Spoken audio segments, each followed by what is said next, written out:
Orang-orang yang mempunyai kekurangan upaya berhak mendapat peluang pekerjaan.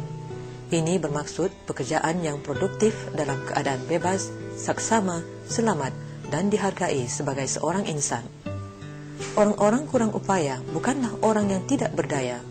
Mereka tidak memerlukan simpati atau belas kasihan, tetapi hak kebebasan dan tanggung jawab seperti semua insan. Untuk menghindarkan dari meminta sedekah dan pemberian semata-mata, mereka memerlukan pendidikan yang sempurna, peluang-peluang pemulihan, dan penempatan kerja.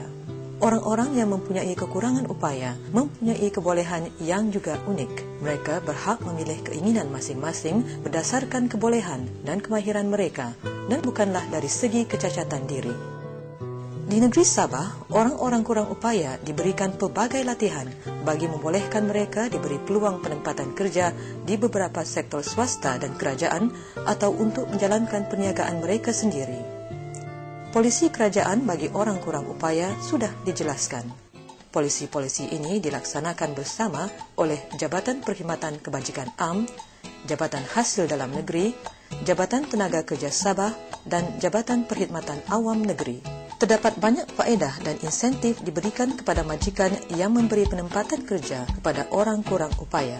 Cukai pengecualian 2 kali kepada gaji yang dibayar kepada pekerja orang kurang upaya di bawah cukai pendapatan, potongan bagi penempatan orang kurang upaya Undang-Undang 1982, pengecualian cukai import dan cukai jualan semua pembelian alat perkakas untuk orang kurang upaya, potongan 2 kali juga diberikan dalam memberi latihan kepada pekerja orang kurang upaya dan pelatih, allowance pekerja cacat atau EPC sebanyak RM200 sebulan bagi pekerja orang kurang upaya yang bergaji kurang daripada RM750 sebulan, dan geran pelancaran bagi orang kurang upaya yang terlatih untuk memulakan perniagaan sendiri.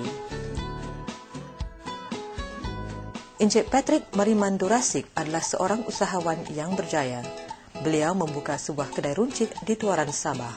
Nama kedainya ialah Patrick Maju Jaya. Dia mendapat bantuan kewangan daripada Persatuan Buta Sabah dan Jabatan Kebajikan Am Sabah.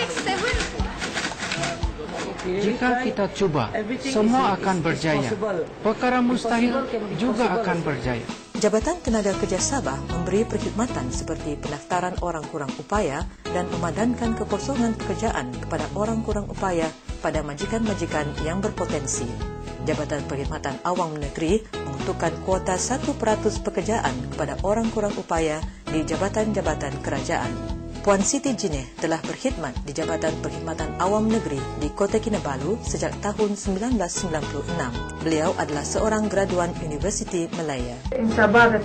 Di Sabah, peluang pekerjaan tidaklah banyak walaupun pemohon memohon kerja. Mereka tidak dipanggil untuk temu duka. Jadi saya harap pada masa akan datang orang-orang buta diberi peluang untuk bekerja di jabatan-jabatan kerajaan.